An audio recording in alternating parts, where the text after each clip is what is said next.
think we're live. Yes. I am a character. Hi everyone, my name is Dr. John Robinson. And I'm Dr. Christina Romero Bosch. I You almost had to said think about that? I almost said Christina A. Robinson. Yes. Yes, here we go. Happy Tuesday. Happy Tuesday. We're ready for it. We are also known as The Sex the Docs. Sex Docs, and we have a sign here to prove it. So what are we going to talk about today? What are we talking about today? Breast health, Breast health. specifically estrogen metabolism. Estrogen metabolism. So this week we're going to talk about how estrogen is metabolized in your body, particularly for women, but this really does apply to guys too. Yes. But it is a little bit more specific for women. Men have boobies too, Men have boobies too, as yes. per our daughters. Yes. And they also, men, as you just said that, made me think, boobies, male boobies made me think that men do get breast cancer. Yeah. So women don't have that market cornered. It's men also will develop breast cancer if they have excessive estrogen that's maybe not properly metabolizing, and that increases their risk for breast cancer. Men also have nipples. Are you And sure? that's why I'm the sex doc. She went to medical school to figure that out, became the sex doc, and now she knows that. Yes. I mentioned it though because of breast sensitivity made me Yes. think that with inappropriate estrogen metabolism, albeit not as common in men, but still something to consider, nipple sensitivity, breast tenderness, and that's very important when they're doing hormone replacement. Very much It kind of just took us on a tangent. But then I think that's a good tangent. Look, I've had male patients come into me saying, Go ahead. are you sorry. good? Woo! Male patients come into me saying they have breast tenderness, nipple sensitivity, hot flashes, and night sweats. Yeah. Almost like a menopausal woman. So for a guy, what happens is their testosterone levels will go down and their estrogen levels start to relatively rise. Yeah. And if they don't have proper estrogen metabolism, all of this is causing potential issues with their breast, or the professional term of boobies. Well, it must be because we're in fall. I feel spunky. You look spunky. I really like your shirt. Maybe it's the shirt. I feel like I'm going places. Okay, let's get back to this. What I Well, wanted tell me to about say, your shirt. No, tell me about the shirt. This is a sweatshirt that I purchased with a lot of joy in my heart. It even has these like really cute zippers on the side for side ventilation, This is which necessary. is very important Yeah. for me.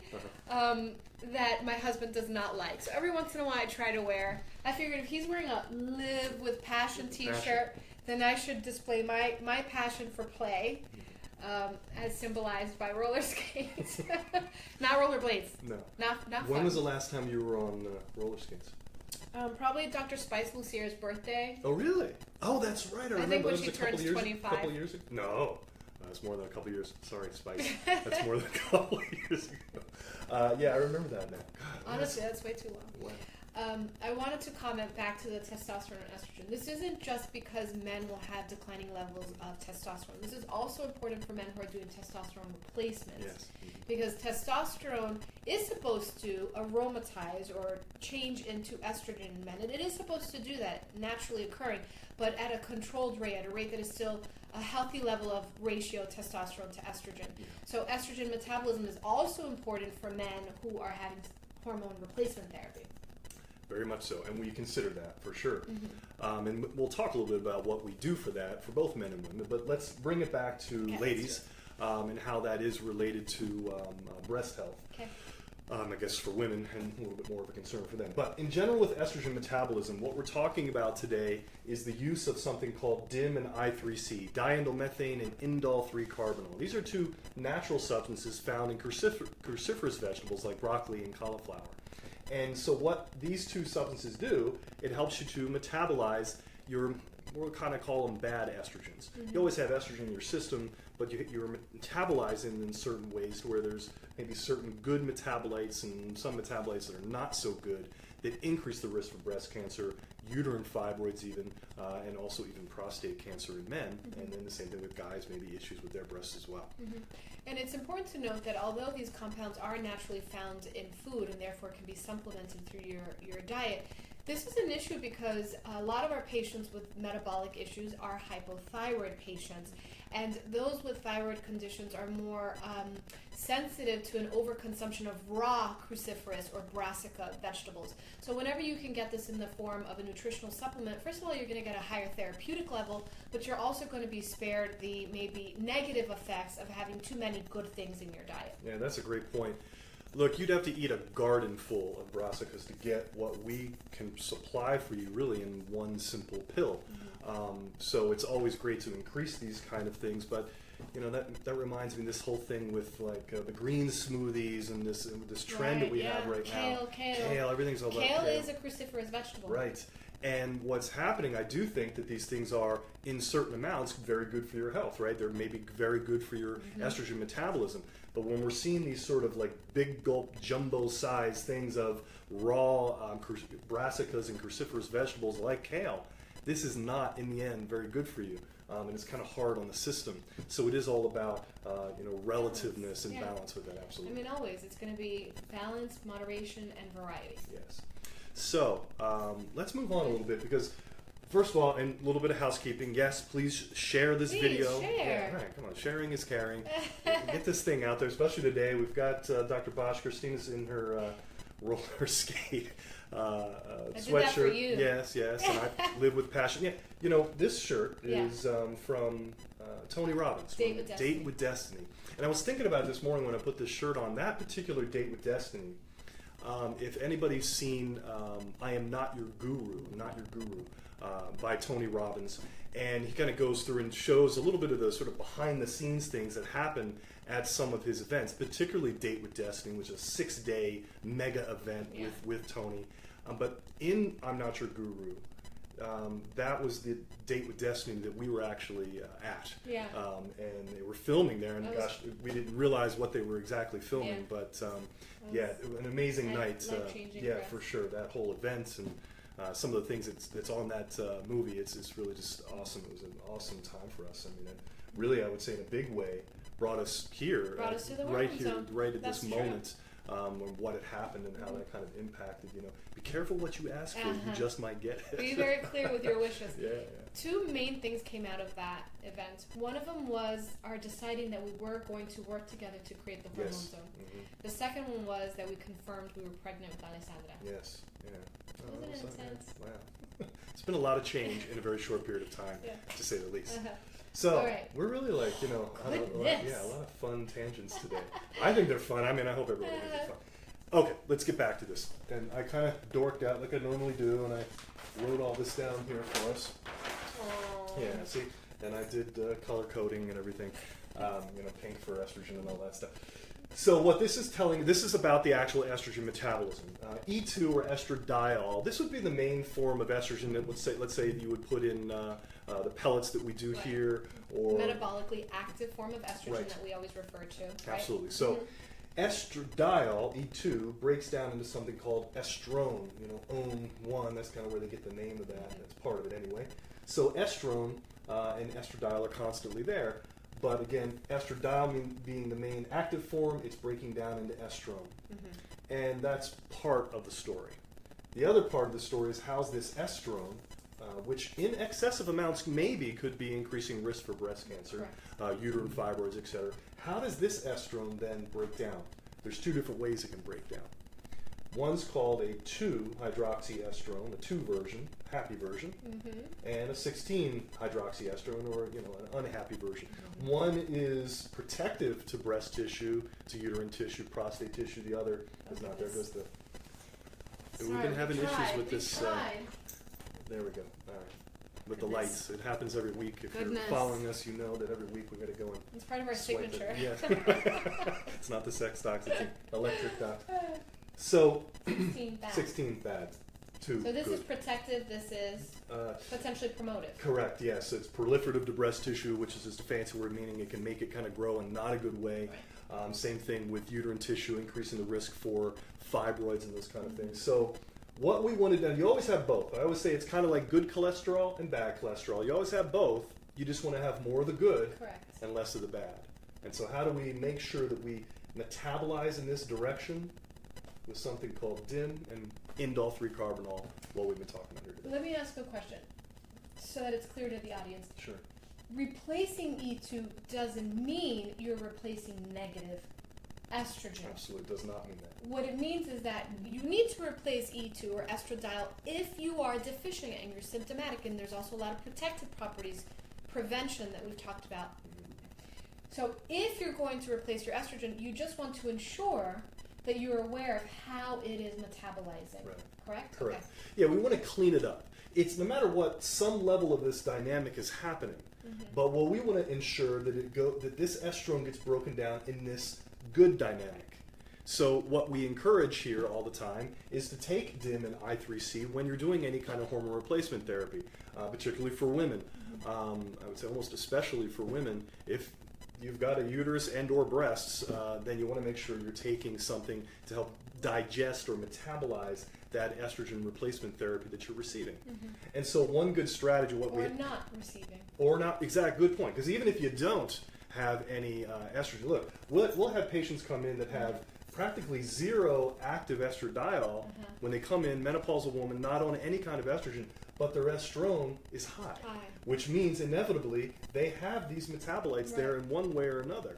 So even if they decided not to do estrogen therapy, taking something like DIM, I3C, increasing cruciferous vegetables would be a good idea. Yeah, and for those patients that aren't yet candidates for estrogen replacement, you still want to know how you're naturally produced or endogenous, produced from within yourself, the estrogen that your body is producing, how is it metabolizing?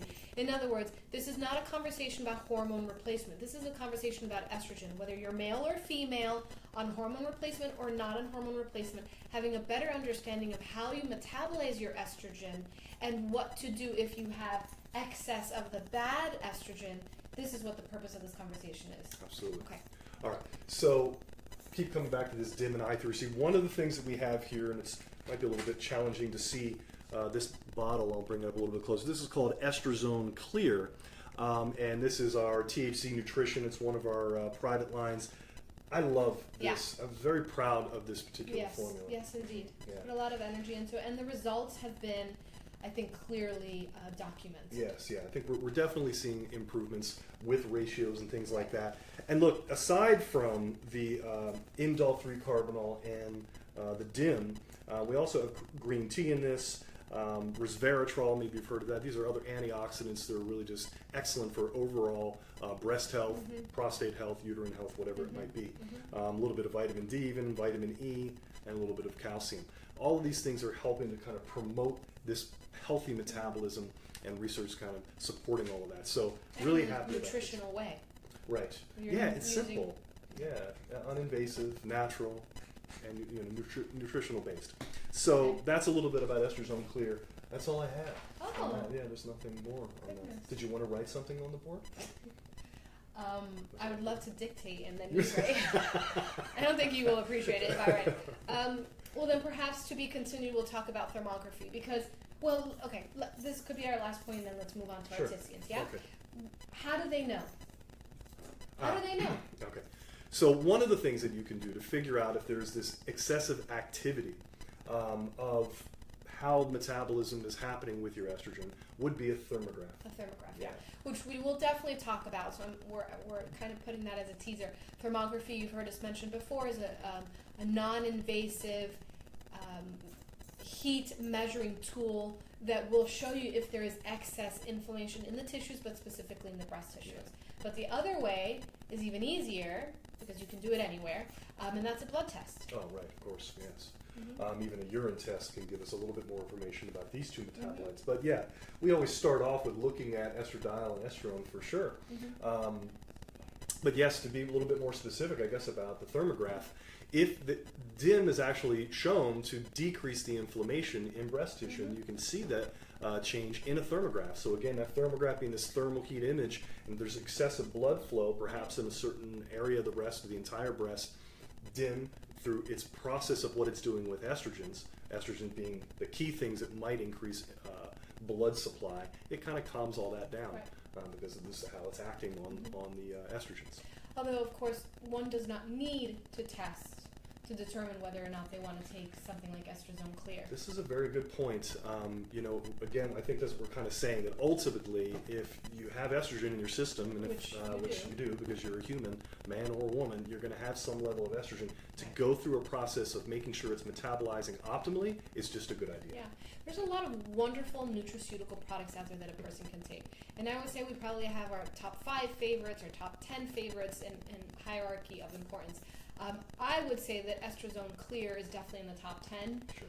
And in certain categories, maybe that top 5. Estrogen metabolism, proper estrogen metabolism is a primary foundation to health for females and men, especially those on hormone replacement therapy. Yeah. So, Artisans of sex. Yes. So this kind of is related to what we were talking about I think today. it very much is. Well, I guess we can always relate it back. So Artisans of sex, every week we come at you with this idea of some kind of scientific concept that's bridging the arts, and that is what artisans means in general. And of course, we normally base that all in and around sex, being the sex talk. So this week we wanted to talk to you a little bit about, I came across a great study that came out in 2007. It was a few thousand men and women that they did a survey about their sexual activity. So they were looking at how often they had sex, whether or not they actually had just libido. They were asking the question of just psychological desire and drive of libido. And it was also about widowhood, about whether or not they had lost a partner and where they were at in relationship to sexual activity. All of that was asked, and then that was then related to their mortality, how long they were living, and then specifically asking things about, you know, stroke risk and cardiovascular disease risk profiles, Chronic things like inflammatory conditions. they checked inflammatory markers, they checked blood lipids or cholesterol and all that kind of stuff. And then they were checking that so they could exclude that out. Mm-hmm. So the data that they brought forward was just simply about, really specifically just the sex. And so, not unsurprisingly, at least not to me or us, if you have sex, you live longer. And so, specifically, it was about a 20% increase in mortality, or, well, living longer. Right. Yeah, mortality means death, actually. Mm-hmm. Yeah. Anyway, you live longer, 20% more, and it was a span of 14 years. So this was a 14-year sort of observational study. Mm-hmm. And that was in both men and women. Women, of course, living a little bit longer than guys, no matter what. But the more sex you have, the longer you live. Mm-hmm. Shocker. This is cutting edge stuff here, right? Yeah, and bringing it back to the art is that you're living longer, but you're living better. Yeah, right. The having increased sex in your life, and we're talking about, as always, I like to clarify, this is about good quality intimacy, that sense of purpose, that sense of joy, literally the hormone influence, and that sense of being connected to someone is part of what gives our life purpose, part of what gives us reason to continue to live every day in a state of joy so that it's worth it. If you're not enjoying your life, then it's easier to say, you know, kind of like, forget about it. You know, I think people give up faster. Yeah, I think purpose with a capital P is really important. And I think we do talk about that. I've maybe mentioned this before. I'll talk about it again. There's a great concept. It's called the blue zones. And these are people who live about 100 or more. Yeah, there's a high concentration areas of centenarians, or people who live to 100 or more. And there's all these little blue zones all over the world. And they've studied these people. How are they living to be 100? What's the main thing behind all of that? And they looked at genetics, of course. Wasn't really too much to do with that. They looked at diet. Not really too much to do with that. But where it did make a difference was in their sense of community and their sense of purpose, right. And even having a religious faith was kind of all intertwined in part of that. They had a sense of community through some vehicle. Right. And when you're thinking of your purpose, having a partner that is also relying on you for that sexual intimacy, then that's going to help you want to wake up the next morning, do it again. Wake up the next morning, do it again, right? Or do it again. Do it again, do it again, do it again. And I'd like to tie this back to breast health because I can. When your breasts are sore, because you're not metabolizing your estrogen well, your quality of sex is going to be impaired. So let's make this a real A plus B equals C conversation. Have more sex, live longer. Have proper estrogen metabolism, enjoy living longer. You mean have better health and better living? Better health and better living. Clever. Well, before I get up to turn the lights on No, again. don't even worry about it at this point. I remember, we're in the dark, but we are the light. We are the light. Right. Come to. All right, go. You can take me off film. You're a little sleepy today. Is that I don't know what it is. Or the opposite. I feel spunky, I said. All right. All right, look, here's what we definitely know for sure. Hormones are sexy. Yeah, hormones are definitely sexy. And DIM is sexy. Estrogen metabolism is sexy. Roller skates. Look, live with passion. Be like Tony. Live with passion. Be like us. Be like us. Yeah, better health. Better living. The sex doc. The sex docs. Look, Thank you. We'll see you next week. What are we going to talk about next week? Next week, we're going to talk about... I just was looking at it and now I forget. We already talked about the O shot. We're going to talk about something good. So make sure you're here. So we'll see you next week. Tuesday, 12:30 Arizona. Thank you. Have a great day. Oh, man.